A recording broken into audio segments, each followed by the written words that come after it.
Hi, this is Emily White, host and author of How to Build a Sustainable Music Career and Collect All Revenue Streams. I just wanted to give a brief intro to today's episode with the truly iconic Imogen Heap.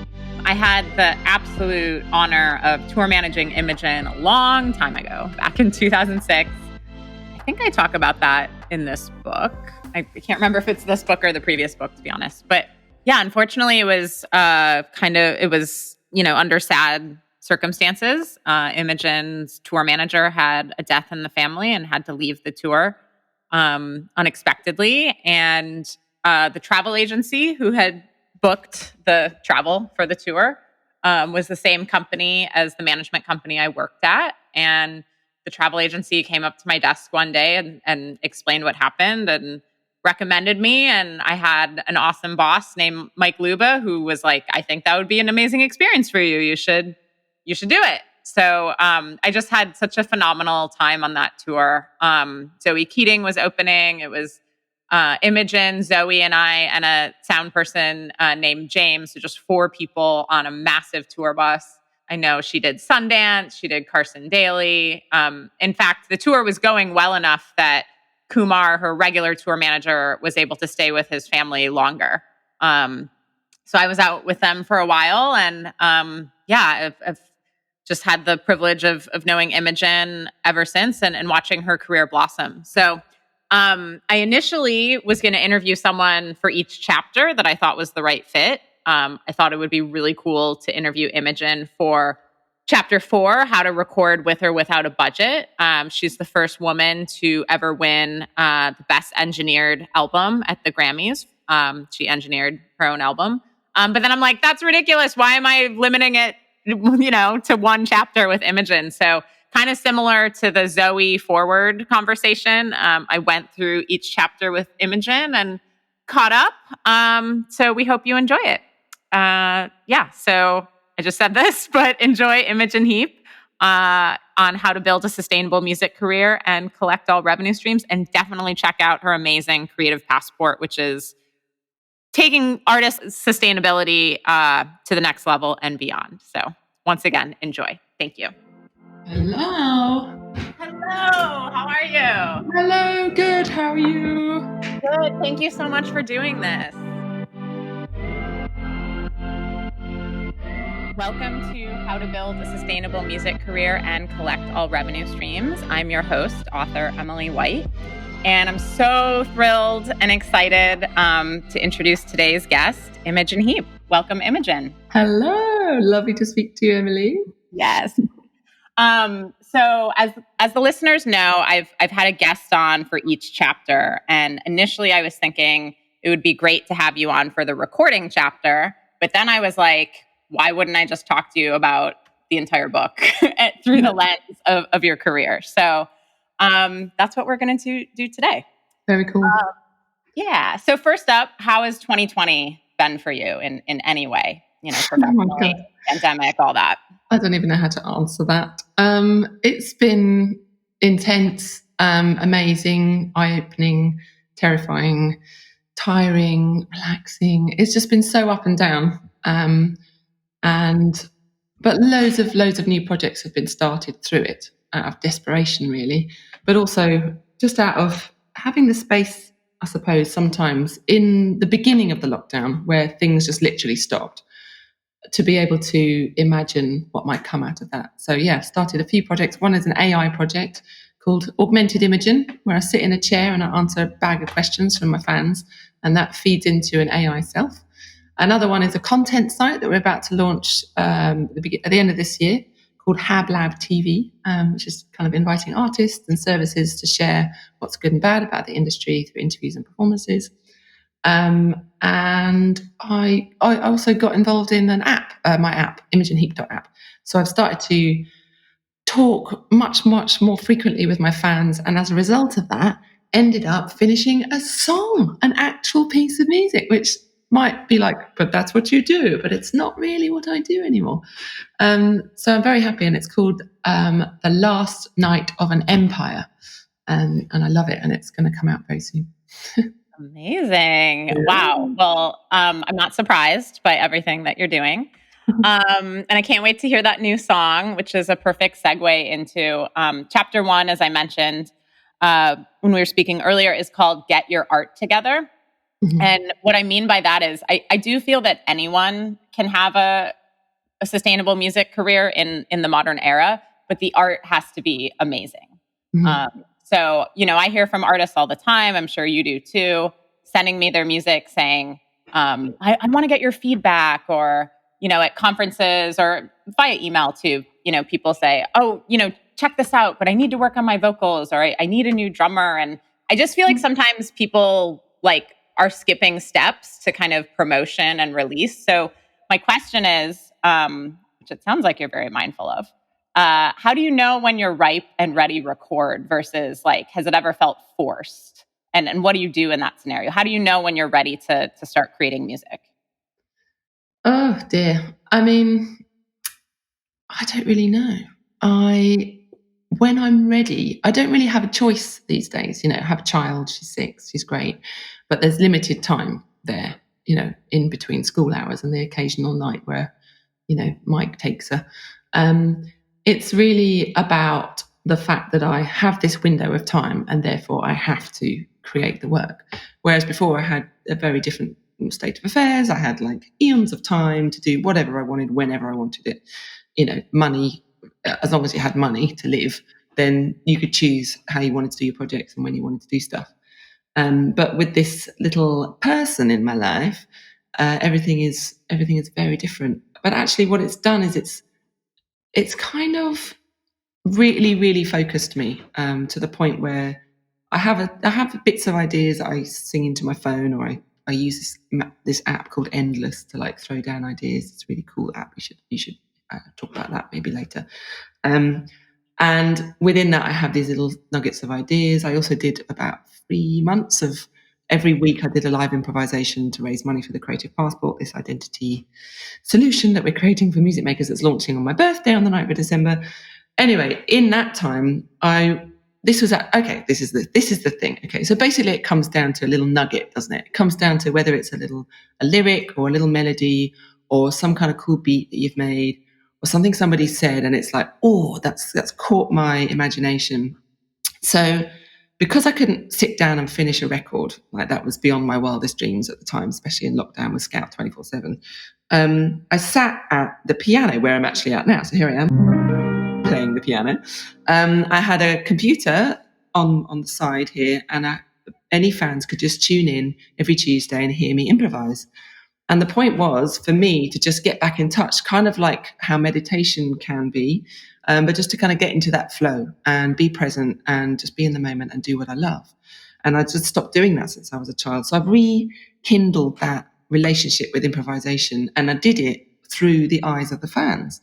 So they were there watching sometimes 6-hour long improvisations, and sometimes I'd take requests for extra money.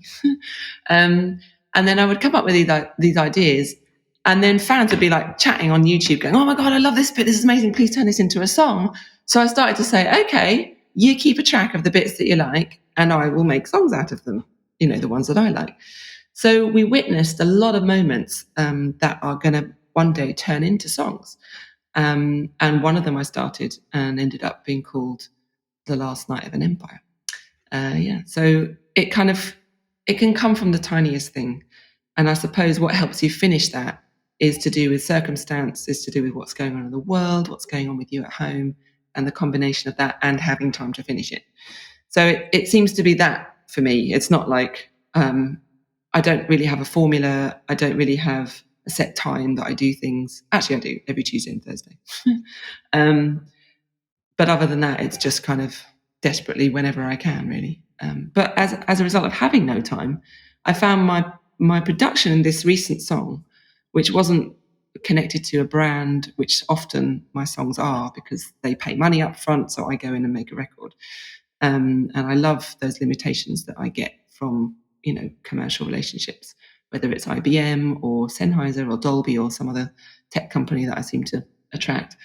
But this was the first song in maybe 6 years that I didn't write for a kind of commercial relationship. I did it just for my fans. I just did it and I put it on my app and they absolutely love it. And that's as far as, I mean, I've had it up there for about a month, and I am going to release it, but I'm not really that fussed about it because I'm getting what I need right now from my fans. So, I mean, I will put it out there, but I'm probably not going to fuss about it. I'll just get it out there. Brilliant. I absolutely love that. Because chapter 2 is basically about, like, maybe this is kind of a dirty word, but kind of setting your pre-recording marketing foundation. So what I'm talking about is very basic based on, or like, as opposed to what you just said. But, before you hit the studio, make sure you have an email list. Zoe and I talked quite a bit about, text message clubs and communicating with fans that way. Obviously, social media is there. You don't want to like finish your recording and then be like, oh my gosh, I have to like join Instagram or something. I mean, most people aren't in that case, in that scenario. But yeah, I mean, how brilliant to, be live streaming, regularly and collaborate with your fans that way. So yeah, I guess I don't even really have a question because you kind of answered it and enhanced what I could even ask. But yeah, I mean, what are some of the best ways? How about this? Why is connecting with your fans important to you? Well, for me, it's the relationship, it's the journey. I love sharing what I get up to in the studio. I just, I'm on my own 24, most of the time in the studio, and I just love having people to bounce off. I don't have an A&R or a manager or anything like that. I often like just bring in whoever might be in the house working. I'll just be like, can you come and have a listen? And I just love that experience of being with someone listening to an early demo. And so I do that often now with my fans. I post demos and ideas, and this one particular one has finally been finished. And I've never shared it to this degree where I'd literally be posting first demo, and there's about 9 different versions, and I even posted the pre-master and the post-master version so they could hear the absolute difference that my mastering engineer did. And then they even went so far as to say, I noticed that one of the lyrics is really loud in this bit. Have you accidentally, and I looked on the mix and I was like, oh yeah, it is really loud, that. So they've actually contributed to, making it a good, really good final master by going in again after the final master and tweaking that last bit because one of them mentioned this thing. So yeah, that relationship is just, I mean, it's just so much. It's everything. It's actually emotional support. There I am sitting in my listening chair, chatting to them. In fact, I'm going to be doing that at 4:00 today. I'm going to be chatting to whoever wants to chat to me, and we talk about all kinds of things. Talk about death, talk about love, talk about sex, talk about lack of sex, talk about the flow, talk about all kinds of things, everything and anything, the election, whatever it is, we just talk. And it's so great. I love it. And what I get from it more than anything is this just feeling of complete acceptance. And in that, I have this, newfound freedom to just, let myself go and just explore what I could be, what I can do, rather than try and do what I've done in the past. They're with me on the journey, egging me on. So it takes the edge off any release. Actually, that's what it does. And I've always found that with connecting with my fans, even from Speak for Yourself, which was, I don't know, was it like 15 years ago? Yes, that was when I was tour managing you. I can't believe it. That's right, yeah. So even from then, that's what I found so precious, was being able to share in the process and not be like nail biting my, biting my nails off after I've released it into the world, just terrified of what anyone might think of it, or just hoping that people will like it, because I already knew the fans liked it because they were there with me. Yeah, that's such a good point. And, everything you said is so beautiful, because I think that sometimes, and I get it, but like, I think sometimes we can get caught up on like, this piece of press or this radio play or whatever. And it's the whole point of that stuff is to connect with your audience, which is what you are doing so well from day one. Yeah. Yeah, we really do. It's a lovely relationship. And, there is money involved, but it's not awkward. It's just not awkward. It's Right. really great. And Yeah, I mean, I could talk for days about the relationship, so maybe we should move on. I could Yeah, go on but about it is a direct relationship, which is key for sure. Yeah. Okay, so on to kind of a less sexy topic. Chapter 3, I think we're on. Get your business affairs together. How do you handle songwriting splits and co-writing situations? I advise people talk about it in the moment or immediately after the session.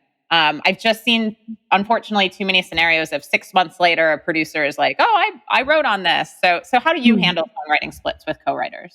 Yeah, I definitely would do it as close to the bone as possible, as close to the moment in the studio, even before. Just like if I'm getting in the studio with someone and we're writing from scratch, I don't do that many co-writes, but every now and then I write something with someone else.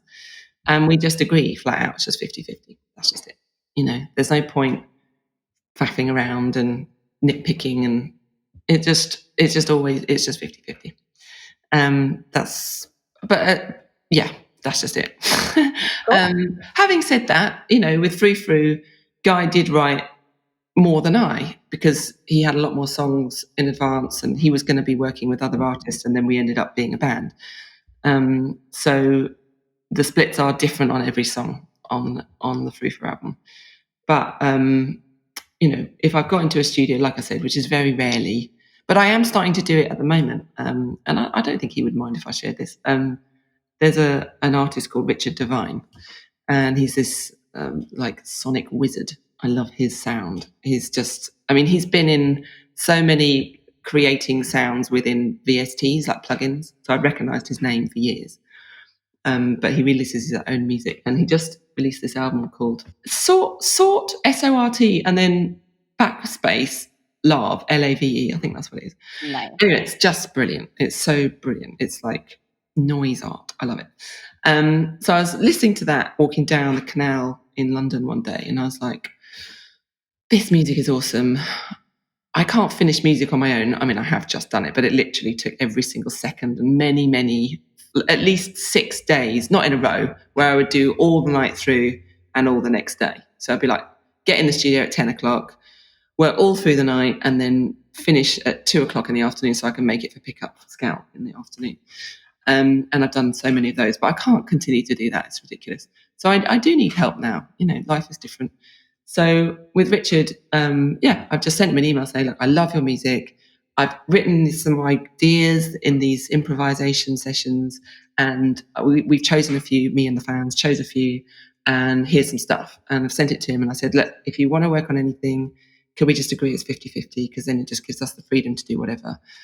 And then he sent me back, after quite a long time, he sent me back this detailed thing. I was terrified he just didn't like anything. And he said, oh my goodness, this is all brilliant, and I love this because of this, and I love this because of this. And I was like, yay. So I'm still waiting to see what he's done. I am excited. But when he does, then I just know. It's like this musical postcards. That's kind of what we're doing. Nice. Just kind of sending back and forth. And I've never done that before with anyone, like at this stage. So that's what the whole of the next load of stuff is going to be, basically, just tons of collaborations. I've never really opened those gates before. I've done it with Guy and Taylor and a few people, but never really on such a high degree as much as I want to do now, because I just want to put music out again. Amazing. And really, like, the point is, like, you talk about that, you communicate about it. You don't just like create with someone and then later, bring it up. So I think that's really important for people to understand. Yeah. In fact, the only time that I've ever done, and it wasn't really actually music, it was to do with the shares of MI.MU, the gloves company that we developed. That was so painful. And I think it's the same thing. Because actually what ends up happening is everybody who's involved, me included, thinks that we are the most important piece of the puzzle. We kind of balloon out of proportion what we bring to the table, not understanding everybody else's full contributions. So that becomes the problem, because you're like, yes, but I did the melody and I did the music and and the other person's like, but I also did some of the melody. Don't you remember? So it's and we get memories wrong, don't we? We change them over time. Absolutely. What are your thoughts on master recording ownership in the modern era? Why wouldn't you own your master? That's my question. I mean, when I first started in the music industry, my manager at the time got me this deal, and it was pretty bad. But I believe actually that it was basically the standard deal that people were getting. They were all pretty bad, and they're much, much better than they were now, and they're a million times better than they were 50 years ago. In fact, an old friend of mine, Rupert Hine, who recently died, he was the first person in the world, I think, to receive 1% of his royalties. Wow. 1% of his album. It's crazy. Before that, it was point percent. Isn't that insane? It's crazy. Absolutely. But yeah, so I don't own my masters of my first album, and it's quite annoying. But I do own the masters of everything after that. So, but I have it. I did license, so I licensed to Sony Speak for Yourself. But in I think it's 2 years, I get them back. I am old enough. It's been 15 years or whatever it is. Or 10 years after release or something like that. I can't remember what the terms are now. But anyway, I get them back, and I'm super happy about that. Brilliant. That's not easy to do. So congratulations. Thank you. Yes. Very, very cool. So speaking of recording, so chapter 4 or so is how to record with or without a budget. I usually kind of skip over this chapter at speaking engagements because, most people kind of have this figured out. But do you have any advice, for an 11-year-old starting out recording or a 75-year-old, starting out digital recording? Like, what's one tool or piece of gear that they definitely need? And then what's like a bell and whistle that they might not know about that's very cool? Well, one thing that I've been pointing people to is this app, Endless, with 3 S's. It's developed by my friend Tim Exile, which you may have met on a tour one day, maybe. Oh, no, he was later. Anyway, this genius man, and he's developed this app over, well, kind of in a way, it's the culmination of like 15 years of development in hardware and software that he's had for his live shows. So he improvises electronic music like no one else. And I took him on tour because I was like, I need to learn the tricks of this man. And literally took him on tour just so I could be like, how does he do that? And now he's created this amazing app, and it's so much fun. It's like, how you chat on Twitter and you're like chatting back, copying, chatting, highlighting tweets, whatever. It's like that, but for music. And so you can create really, really easily. Like if I'm just gonna show you. Well, I can't show you because can't see me, but I'm going to open Endless right now. I've got to try and remember my password. There we go. I'm logging in. And then I'm just going to do something on the fly. So if you're 11 or you're 75, but you don't have any recording kit, this is what you need to do. So what I'm going to do is I'm going to create a new loop, and I'm going to do it on the fly. So create new riff, and I'm going to play. Oh, wait a minute. I'm just going to get rid of all that. Right, get rid of it. Right. Okay, new thing. I'm creating a new riff. Now I'm going to go in and just play some drums. Okay, so I've just done that. That's now looping. And now I'm going to you won't be able to hear a bass line over here. So I'll tell you what, I'll do some notes. Okay, so here we go. It's all in a grid form.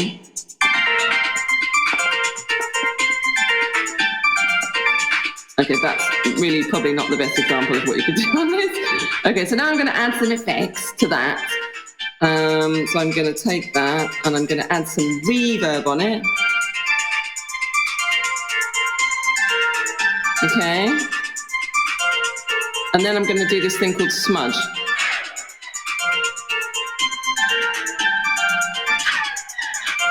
Okay, and now I'm going to add a gate to it.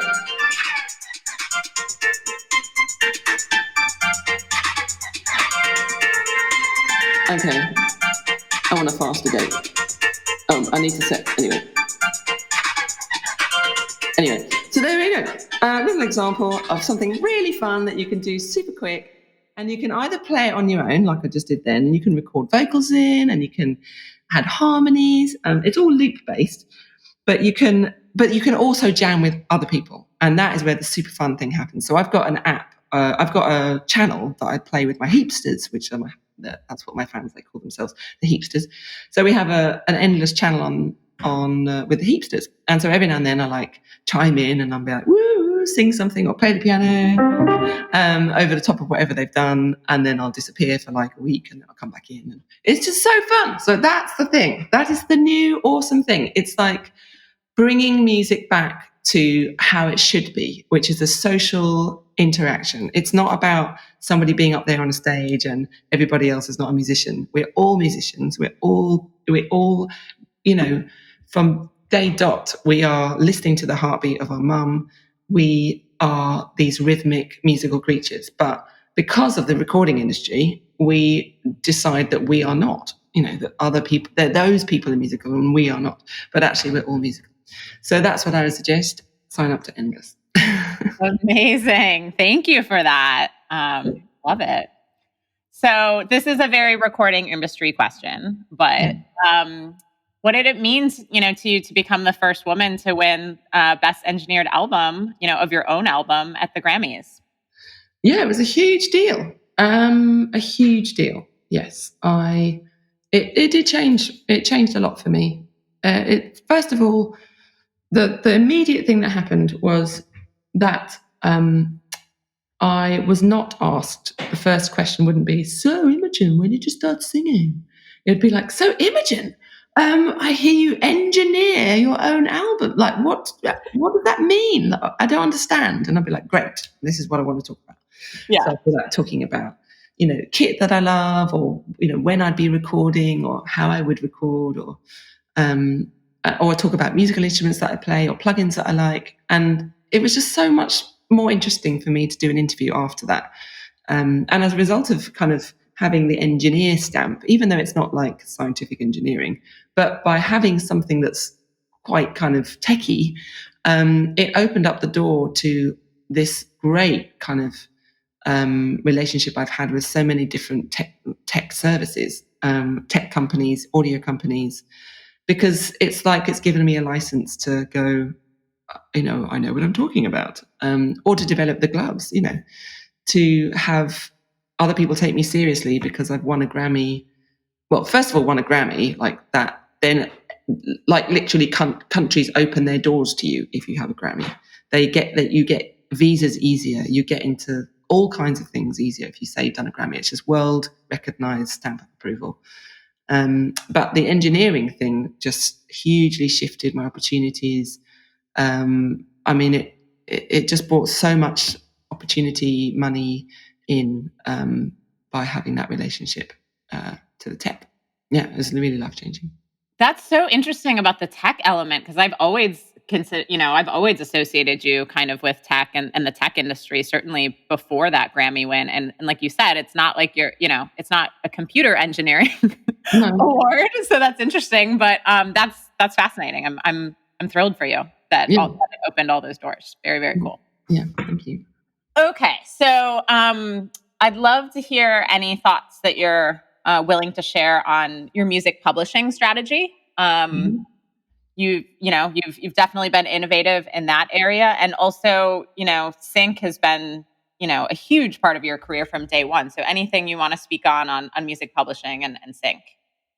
Yeah, I mean, I am definitely less in that space than I used to be. Now I feel my career is so diverse, and thank goodness it is, because I would probably be really in a bad way right now if I hadn't diversified, because live shows are not a thing right now.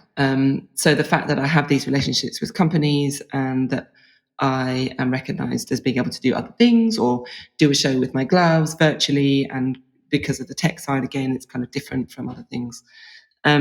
So I'm very lucky in that respect. And as a result, actually, I'm less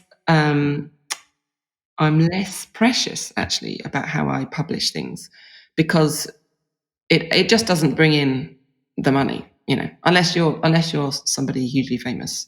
I mean, in terms of, quite famous, but I'm not like Ariana famous. So as a result, the income, actually, interestingly, Alexi, who works with me, as you know, he just the other day, because there's kind of some stuff going on in the UK about streaming. A lot of musicians are kind of sharing their information about streaming royalties and how we'd like it to change. I've been a little bit out of that loop because I've been trying to raise some funds for this TV show thing.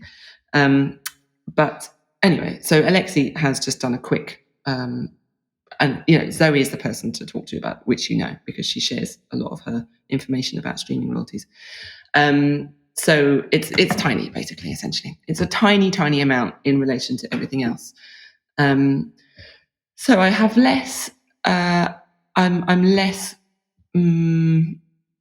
I guess I'm less thoughtful on the publishing side these days. I don't have a publisher. I have a distributor that I work with. I use Dash Go, and Downtown Publishing is there to administer existing songs, and they will do the same for this, but it's a different rate because it's not like they're actively being a publisher. Like they're not going out and connecting me with this, that, and the other. But in the beginning, that was very, very useful. Very useful. The publishers are the good guys. I've always seen them as the good guys. They've been the ones that give me the money, and they don't, completely, just shaft me, for it. They take the opposite amount of percentage, whereas a label might take 80%.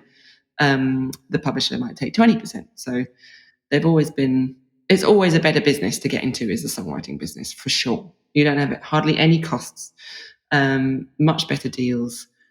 Songwriters get paid on radio across the world, but performers don't. Yeah. So having a good relationship with a publisher is very important. Yeah. But I find for me now at the moment, it's less important because it's less a piece of my day to day.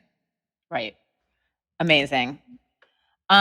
You've touched on this a bit, but what are your thoughts on how people release music now? You just released a song through your own app. This is something Zoe talked about. She's like, do I release it through a lampshade, in a t-shirt? Like, what am I doing? Exactly, yeah. Any thoughts that you have on that? I'm really not the best person to talk to about that because I just don't really release things anymore. I put them on YouTube or I put them on Spotify or Dash Go does, but I'm really not. I know that it's not going to get tons of traction. I know I'm not going to get played on radio.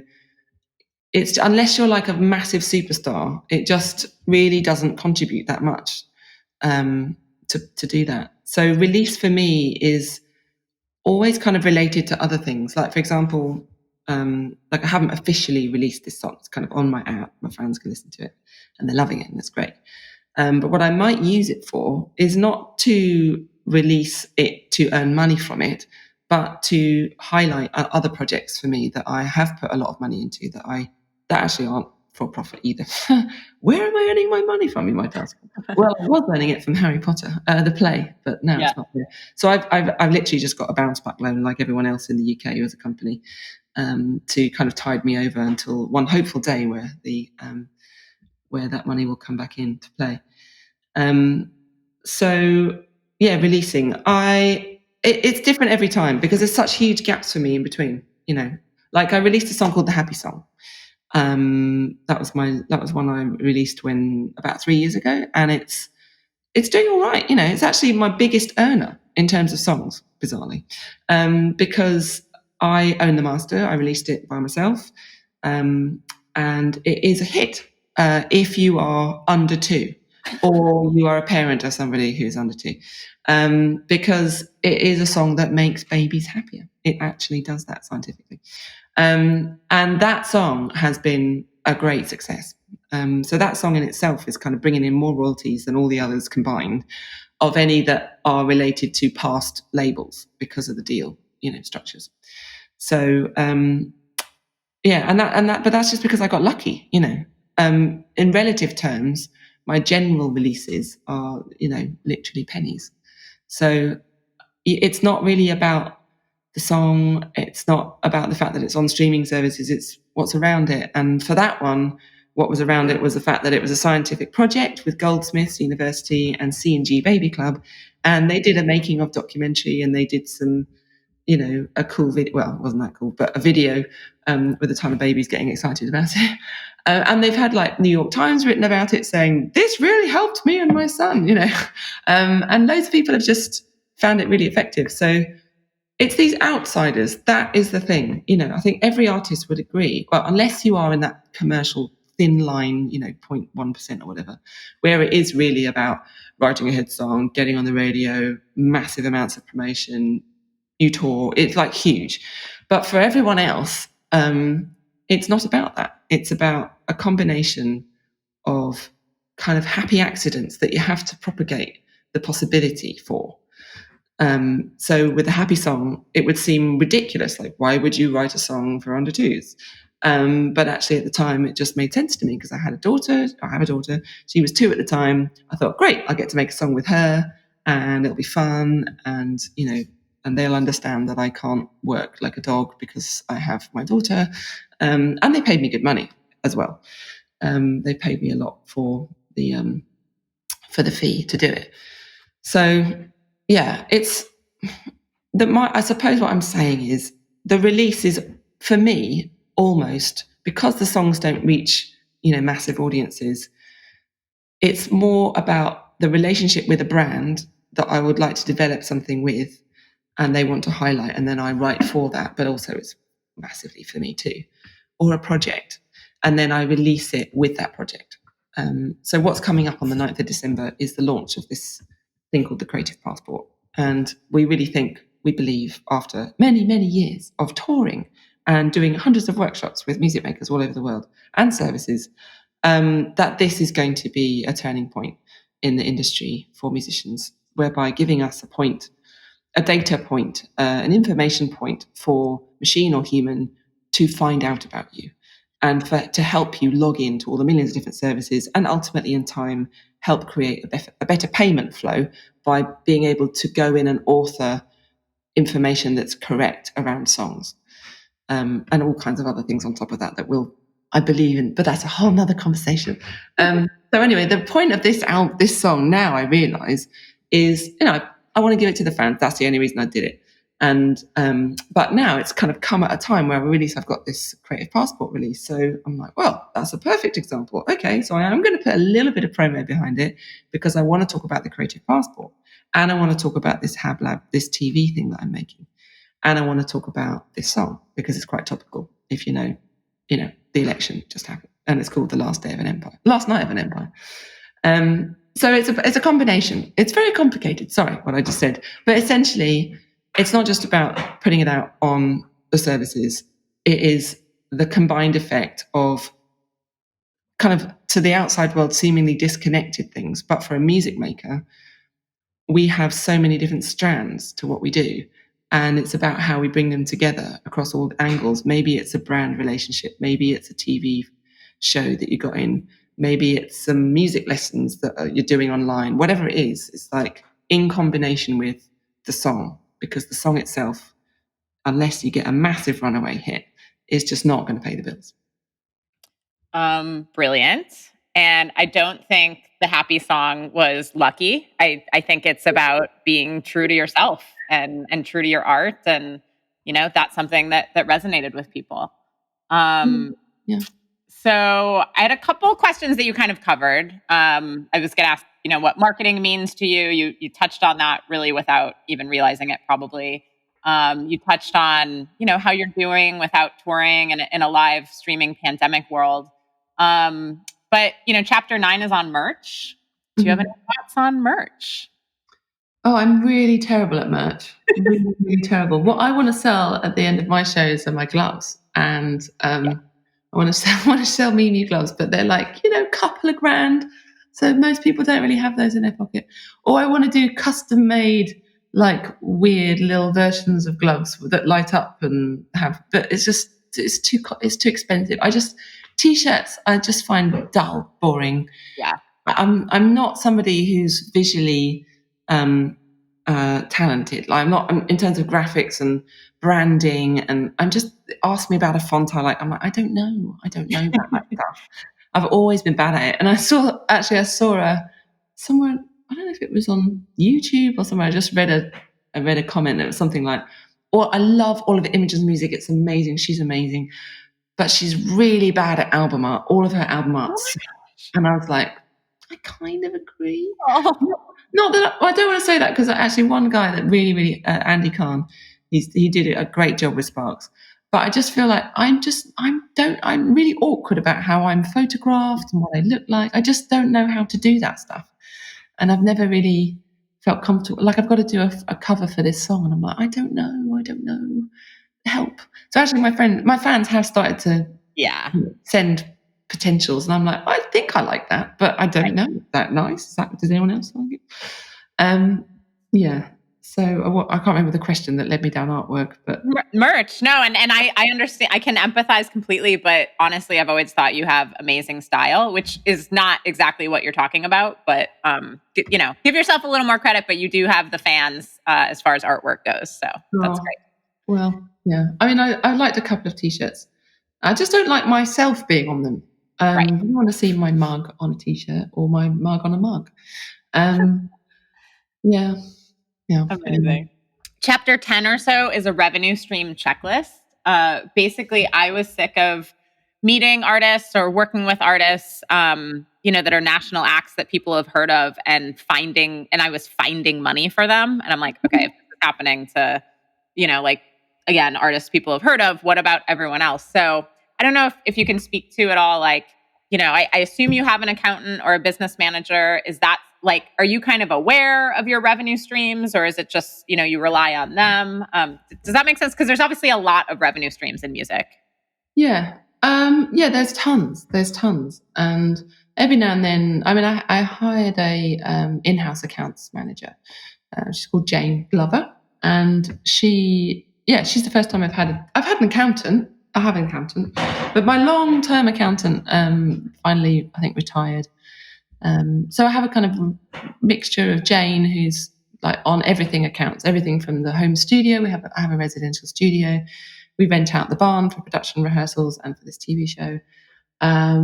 There's bits and bobs of shares, but not really that much yet, but maybe one day. And then there's the songs, and then there's Harry Potter, which is like basically needs an accountant all by itself to deal with that. And then there's the licensing to various different, whoever wants to release a song or cover a song or sample a bit of a song or whatever they want to do, put it in a TV show. So there's loads, and there's probably loads I haven't thought of. And it is complex. It really is complex. But the most annoying and really frustrating thing is that the whole industry is just, it's really hard to follow the stream. Right. I wanted to swear there, but I won't swear. It's so irritating that it could be so much simpler. But it's not really any one particular person's fault. It's just as a result of, paper accounting 100 years ago, and people writing down the names of songs in a radio station and going and giving a piece of paper to a publisher who then might pay whoever. It's gone from that to trillions of songs played, maybe not trillions of lines of data for sure. Every probably second, I don't know, like ridiculous amounts of data. And I think there's a new song uploaded every half a second or something. There's so much music. And the industry just is completely buckling in the weight of that data. So, sadly, I can't fix it. I was hoping I could about 4 years ago. I had this grand plan, or 5 years ago. But it's kind of boiled down to this creative passport thing. So I would just say, if anybody wanted to help, direct and steer the music industry into a sustainable future space for musicians where we are the driving force, and that we become so organized and so many and so present on the map, with our identity, with this thing called the creative passport, that services will start to develop for us because we will be there in our masses, instead of at the end of an email or at the end of by a manager, this kind of ramshackle way of how the industry reaches us. We can have an official way to be connected to the industry and to potentially be marketed to, and you would get paid to be marketed to. If you were looking for a manager, or you were looking for a sync agency, or a sync agency was looking for you but they didn't know it, or a grapes company was looking for somebody who liked a particular type of wine, I don't know. There's basically, by sharing your skills and your songs and your your charities you might support, and where in the world you are, what languages you speak, highlighting interviews, all that kind of stuff, putting it in your creative passport for the world to see when they need it, your latest biography. So you don't have to type it in 500 times to different services. And it's always current and up to date, because the APIs are, the services are sharing that information from you and paying you for it. That's the plan. Then hopefully we'll never have to have this conversation. It's ridiculous that we have to. I mean, it is in a way ridiculous, but it's amazing that you've done it, Emily, that you have to write a book, to kind of, for people to understand how to make it work in the music industry. You don't have to do that if you're an accountant or if you're in the restaurant business. It just kind of makes sense. But in the music industry, it is very confusing. And you've done a great job with the book, and I really hope, and I'm sure lots of thousands of musicians are very thankful to you. And what I hope to be able to deliver with thousands of other musicians with this creative passport is empowering us in 10 years from now that it just works, because we are there playing our part, being organised and ready for business, so that the whole industry can build services on this ground layer of identity and in time songs. So there we go. Thank you, and thank you for everything that you've done to build a sustainable music career for yourself, and that you're doing with Creative Passport and all of your projects for other artists. I just have 2 last questions, and then it's meditation time. Okay. There's a chapter called Repeat and Grow. After you've gone through this process and you understand it, at this stage in your career, with everything that you've done and this amazing fan base, do you think about growth at all, like growing the fan base?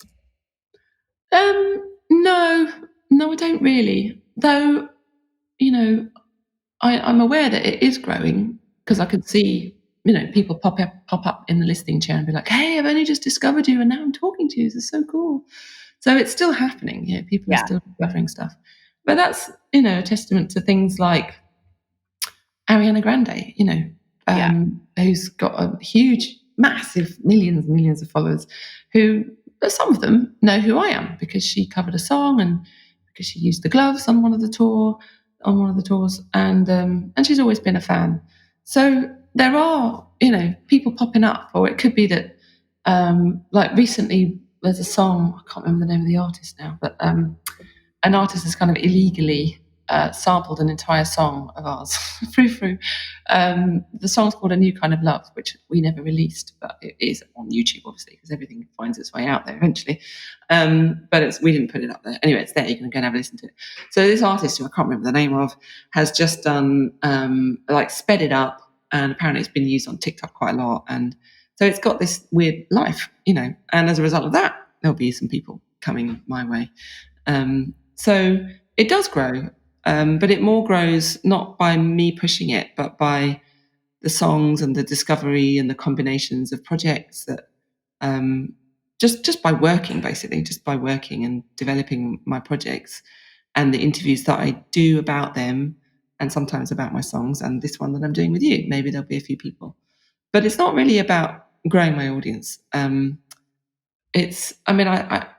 love to connect with people who are like, "Oh, I really like the music." I love that, because that fulfills a part of me so much, to be able to.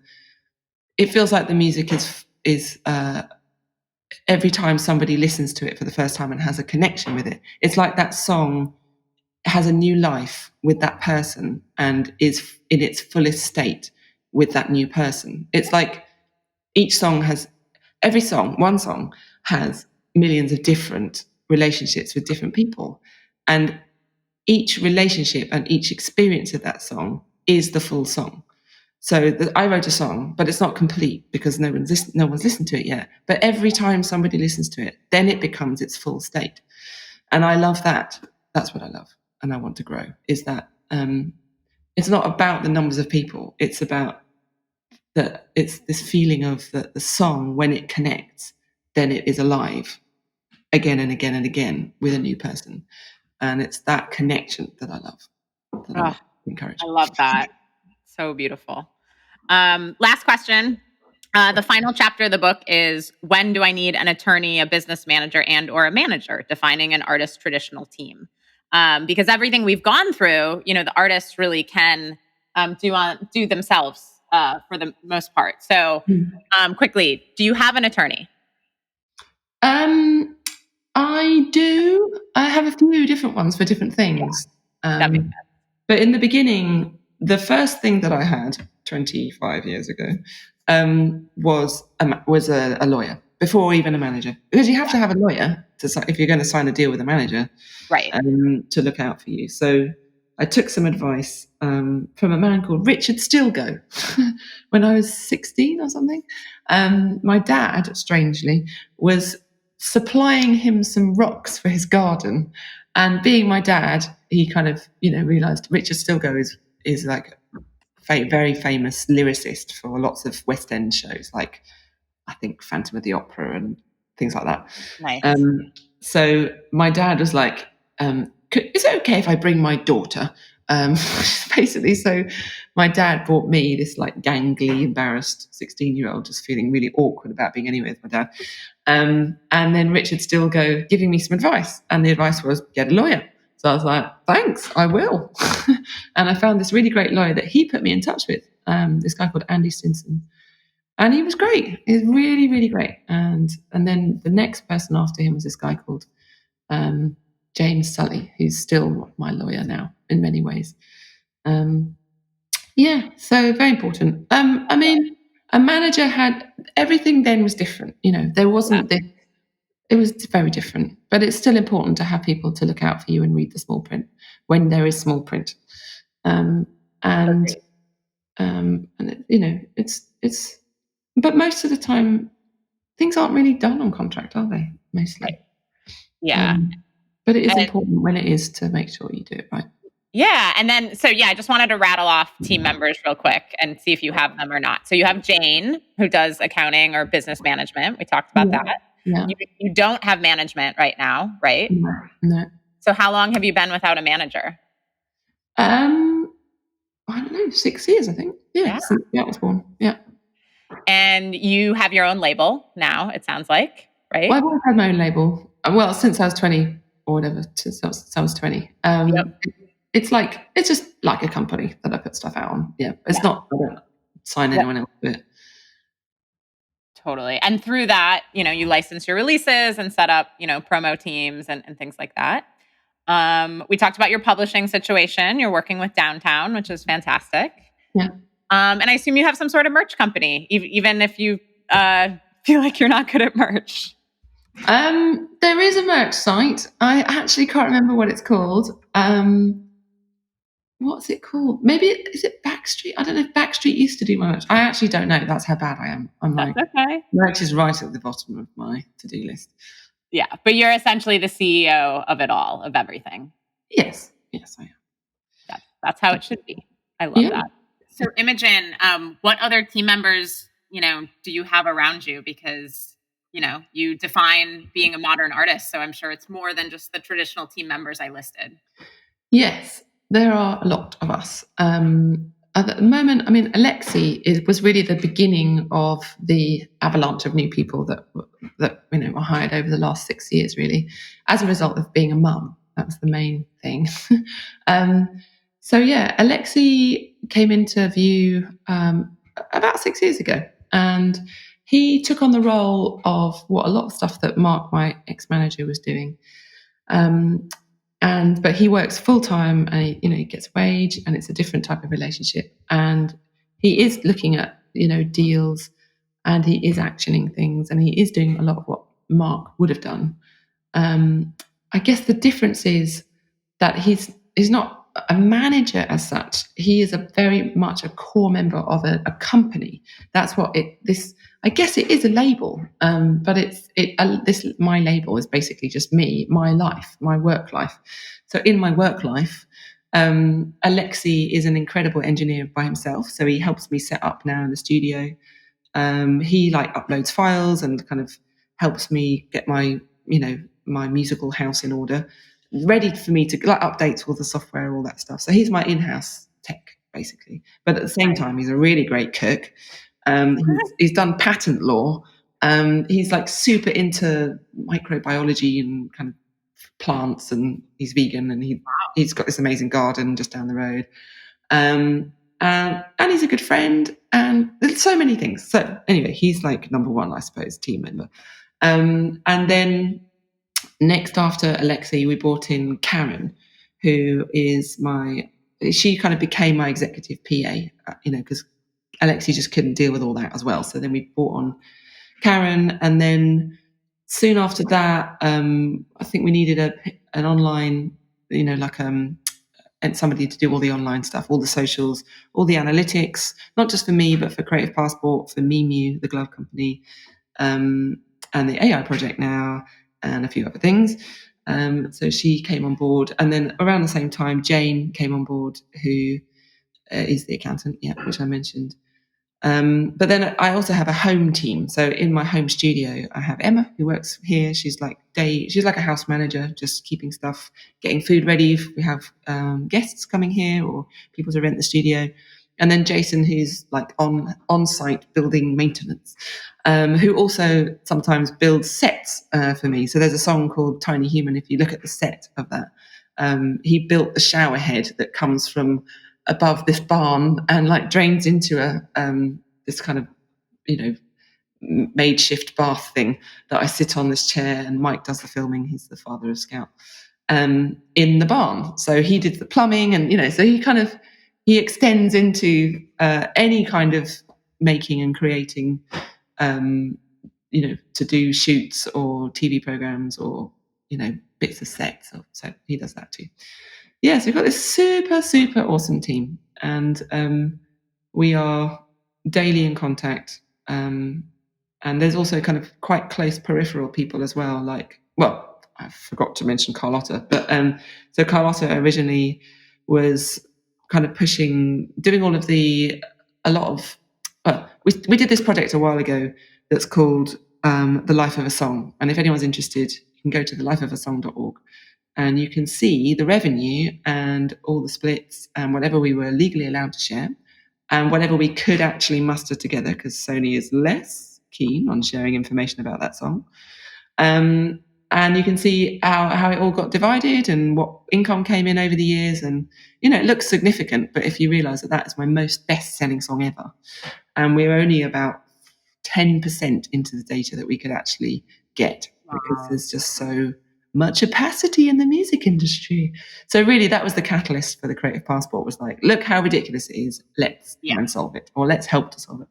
So Carlotta then, she's now the CEO of the Creative Passport, but we're in touch all the time about anything Creative Passport, which is like probably about 20% of my time. So there's her, and who else? And then Adam ended up he was part of the team, but then he ended up being the CEO, well, not officially, but he kind of is, of the MI.MU Gloves team. So I'm also in touch with him quite a lot. So I suppose things get incubated here at Megaphonic Records, as we call it. But then they go off and have their own life. And then I have my accountancy firm, Prager Metis. And my lawyer. Yeah. And agent. I should have mentioned that. I'm sure you have. I'm sure you have multiple agents, even in pandemic time. Jenna from CAA, she's my live music agent in the States, in Canada and Mexico. And in the UK, I am kind of with a company called Primary, I suppose. Yes, I am. But I don't really know what that is at the moment, I suppose. That's why I didn't remember them. But mostly things just come directly now. And hopefully with the Creative Passport coming online in the 9th of December, many, many more people will be in touch directly, because there'll be a way to reach out. That's what we hope for all the artists who want to be able to show their team, find, a nice way, simple way for people to get in contact.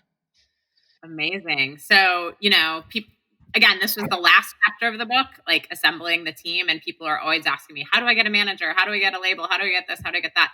But it sounds like get an analytics strategist. I love that you have an analytics person.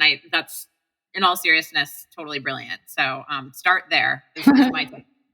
Yeah, she's pretty cool. Yeah, and they're not people that apart from Jane, who we did write a job description for, and found her that way. But everybody else, Carlotta was a student at Middlesex University, came to one of the first events that I did. Alexi, I met because he's a fan, and I was chatting to him one day with his boyfriend, and they ended up kind of coming out here and doing a couple of weeks of work, and now he's been with me since 6 years. Karen was the wife of a designer that I used to work with. I still do very much work with him. Sorry, Andy Khan. Because he was like, you should get my wife to work with you. She's very organized and a good PA and could look after everything. I was like, okay. And Catty was doing volunteer work for my best friend's son, who has autism, and was looking to change her job, which she was working in at the time. And I was like, what is it that you do then? And then I was like, I need someone like that. Maybe you can come work with me. So that's how all the team come about. They're all kind of very, just people I've met over the years at the right time, and they've been the person that I need.